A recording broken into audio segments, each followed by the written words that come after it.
Hi, Stacy. How are you? Is this a good moment personally for you? Yeah, I mean, it's always good to get a win. Our first road win of the year, so that's great. But I think, obviously we've had a tough situation just with injuries for the whole season. So for the guys, it's definitely a morale boost to go on the road, get a win. What we all knew was like a must win for us.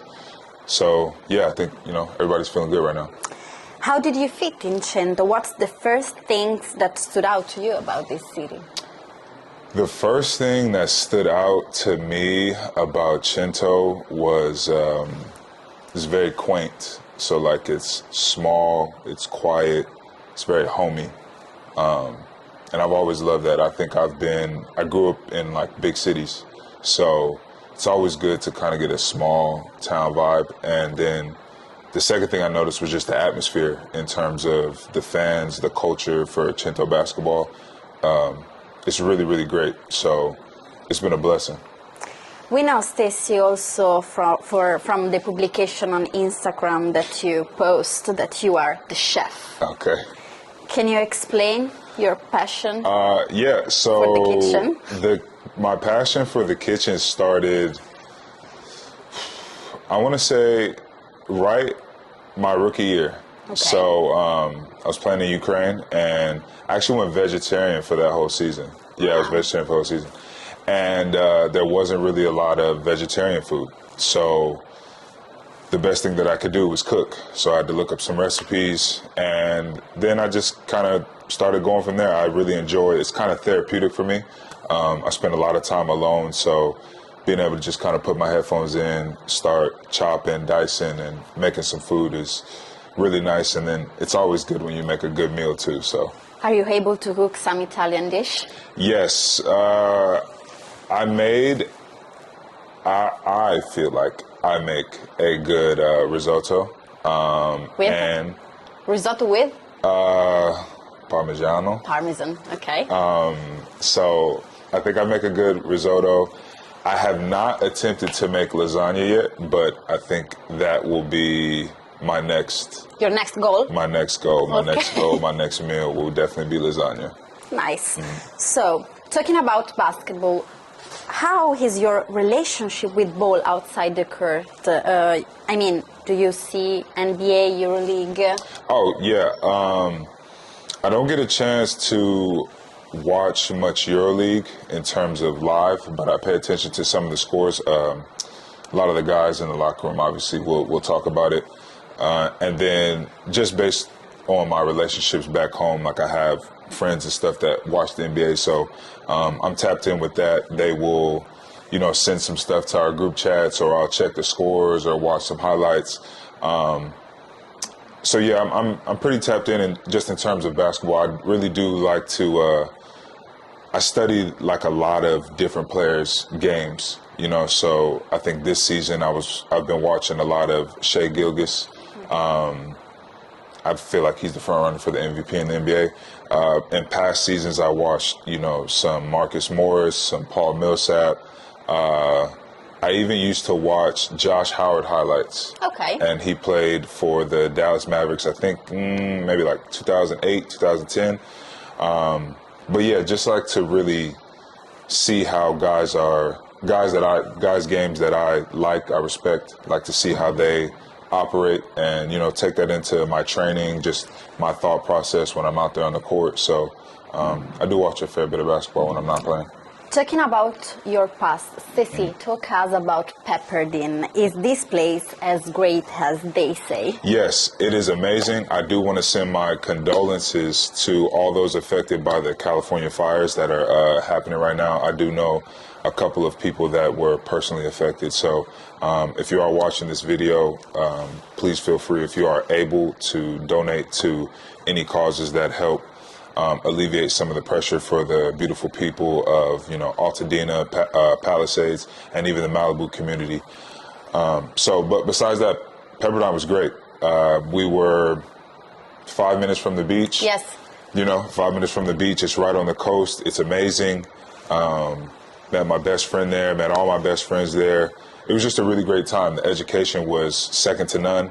And for me, I have lasting memories there that, you know, I'll always cherish forever. So I do try to go back every summer. I'm definitely going to try to go back this summer for sure, just after obviously what the tragedy that's been taking place in California.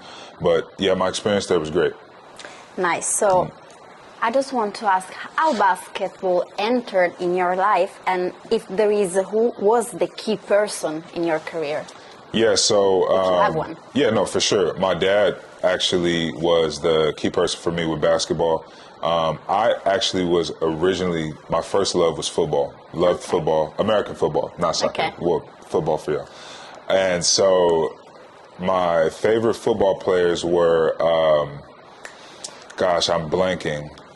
One of my favorite football players was Vince Young, but growing up, I'm blanking on it, but he was a running back for the Denver Broncos and a running back for the Tennessee Titans. But once I figured out that I couldn't play football, I was a lot bigger than kids my age, so my mom wasn't letting me do that. You know, my dad put a basketball in my hand, and then I believe I went over to like his friend's house or his uncle's house or something like that, and just kind of took my heart from there. I've been playing ever since. It's just, you know, kind of fell in love with the game, and now I'm here. So, Stacy, can you tell me something you feel blessed or grateful for, and if there is something you regret or you want to change in your life at the age of 30? Right, yes, exactly. 30, I know, it's crazy.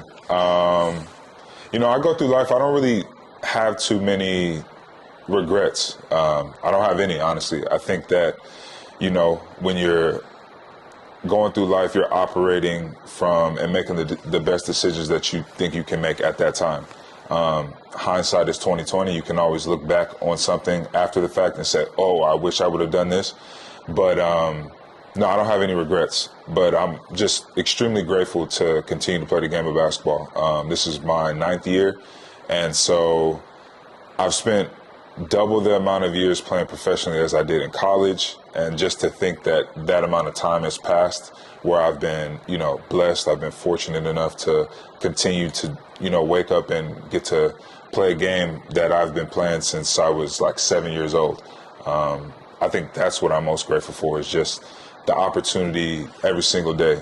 You know, there's highs, there's lows, but before every game I'm praying to just be grateful for that moment. You know, I'm grateful to share this experience this year with the guys in the locker room. I'm grateful to be in Cento. I'm just grateful for the game of basketball and everything that it's done for me in my life. I think that think about what I'm grateful for is a very important exercise that we have to do. Yeah, for sure. I mean, there's, you know, I think there's highs and lows with anything you do, whether it's job, life, relationships, but you know, there's always something that you can, even if it's a small piece, that you can take from something that you're doing to be grateful for, because you know, you could not have this. I could not be playing basketball. I could have not gotten an education because of basketball. I could not be in Cento because of basketball. So even in the highs, the lows, the wins, the losses, there's just you just have to have, as my former coach, John Impleman, would say, an attitude of gratitude. To conclude this interview, do you want to talk to our fans, dedicate them some words? Yeah, for sure. I want to see you guys all on Sunday. It's a very important game for us. But more importantly, just want to say thank you for supporting us through this entire season. You guys have showed up, showed out through the highs, through the lows, through the middle parts of anything. You've given us support, love, and respect. And for me, that means the world. And again, if you have the means to, I just want to shed some light on the tragedy that's happening in California. If you do have the means to, please feel free to support anybody that's being affected by those fires. But that's it. Love you all, and hope to see you on Sunday.